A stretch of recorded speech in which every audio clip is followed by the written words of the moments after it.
Well, thank you very much. And now we're pleased to have Sally join us via Skype from Italy to talk about her book entitled Annunciation, A Call to Faith in a Broken World. Sally, how are you doing? I'm great. Thanks for having me. Well, we're thrilled, and it's great Skype, and you're out in Rome, Rome area, so I'm a little bit jealous. Now, you're a convert to the faith. Tell us a bit about your journey. Well, my journey was very dramatic. I was an atheist. I was brought up an atheist, and at the age of 39, I'm a poet, so I'd published books of poetry. At the age of 39, I decided to write a different kind of book, and it was going to be nonfiction and about female sexuality. And I embarked upon this book, and during the course of the research, I wanted to speak to a Catholic priest about the Catholic Church's take on sexuality. And we began to talk, and to put things in a nutshell, if you imagine that was March of the year 2010, and by the December, I had been received into the Catholic Church. Wow.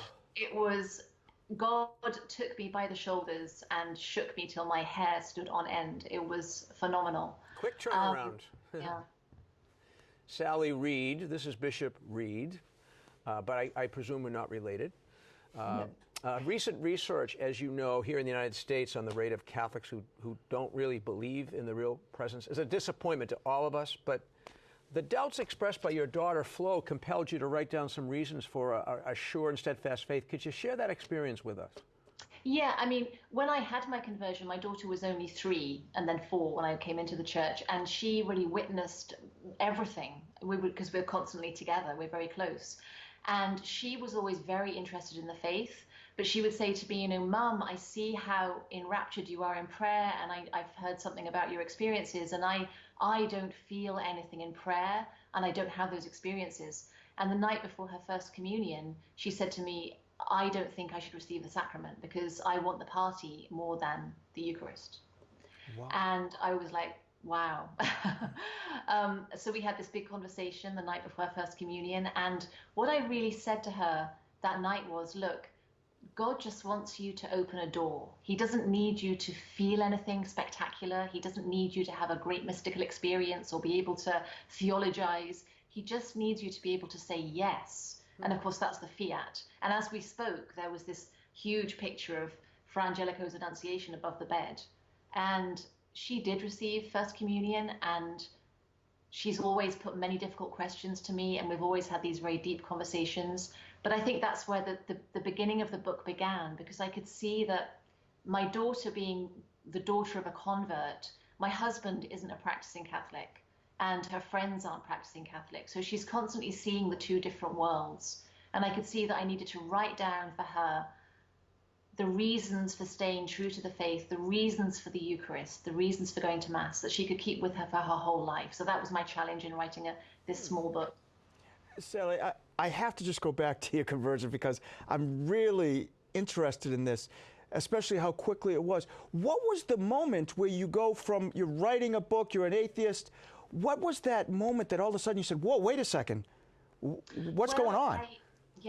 There were 3 major encounters with God that I didn't realize until some months later was the Trinity. I mean, my experience, how can I say, it wasn't like I was consciously searching for God. He came to me in 3 specific ways. And if I can just give you quickly the last way, which was when I was sitting in a church and God had turned my life upside down. And I had accepted to some degree that God existed, but I didn't know what type of God, because a faceless God is a very scary thing. Mm-hmm. And I sat in this church by the sea near Rome, and I was crying. I was waiting to pick up my daughter from nursery, and I was crying because my whole world had been turned upside down by these conversations with this priest and by these strange experiences.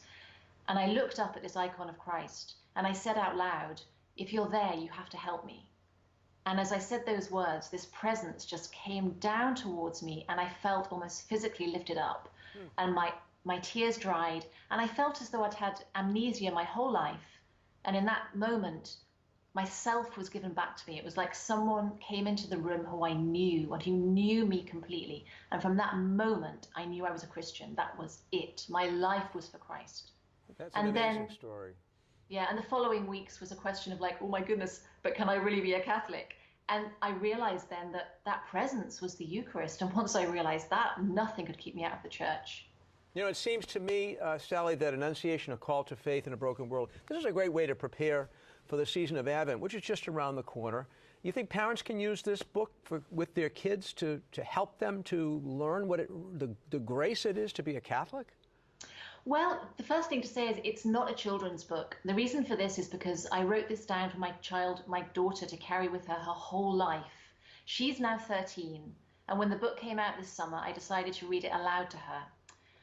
Because it's written in a very accessible way, but the issues are deep, and it doesn't duck any of the big questions, because she gives me the big questions about suffering, about prayer, about death.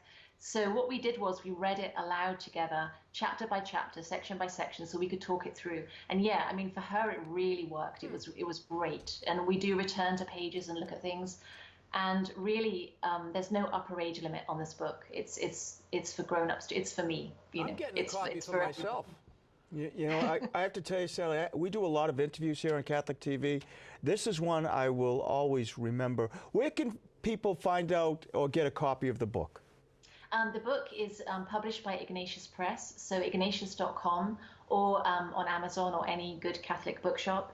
And Ignatius also published my conversion story, Night's Bright Darkness, which tells the story of that 9-month conversion, which, you know, if I say it's phenomenal, that's not me blowing my own trumpet, that's me blowing God's trumpet, because he really gave me something very, very beautiful.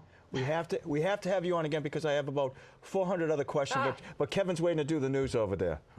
Okay. Sally, have a great day. Sally. Thanks for being with us. God bless. Thank you. Bye-bye.